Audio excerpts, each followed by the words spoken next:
Welcome to another Tariff Talk with Tim. This morning, I've got a cup of coffee and to pair with it, a La Aroma de Cuba, Connecticut.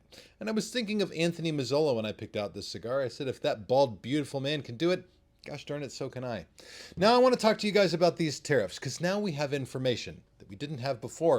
It seems like it was just yesterday. It was April 2nd. They said Liberation Day, and that really meant a lot of new tariffs. And I made a video at that time that some of you were really quite angry about. Some of you didn't feel like I was angry enough about the tariffs. But what I said in that video was that we still don't know what's going to happen. And now here we are months later.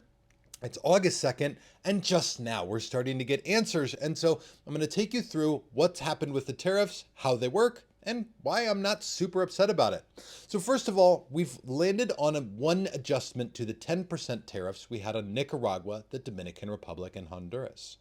Instead, Nicaragua is going to get an 18% tariff, certainly not the best tariff rate in the world, also certainly not the worst. Now that being said, here's why I'm not like overtly angry about this, and this is just for a little bit of perspective. During my time in the cigar industry, I have been witness to some of the scariest things ever. At one point, the FDA was going to literally regulate our industry basically out of existence. We were concerned that 90% of cigars on the shelves today were going to be wiped out by FDA regulation. I've also lived through several bills go before Congress that would have added insane taxes to cigars. Nothing like these tariffs. The price of cigars would have gone up $3 to $5 per cigar from some of these bills. I've seen bills come up for bans on cigars and getting rid of flavored cigars and not having any more online stuff with cigars at all. It's been absolutely brutal and a terrifying decade to work through. So it's part of the reason I'm not like all up in arms about the tariffs.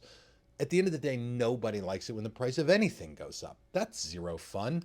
And people seem to think that like cigar manufacturers are fine with this. I've heard a few people at least say, "Oh, well, they'll raise the prices and they just do that on a whip, on a snap. They just do it because they like to. And they get them all hot and bothered."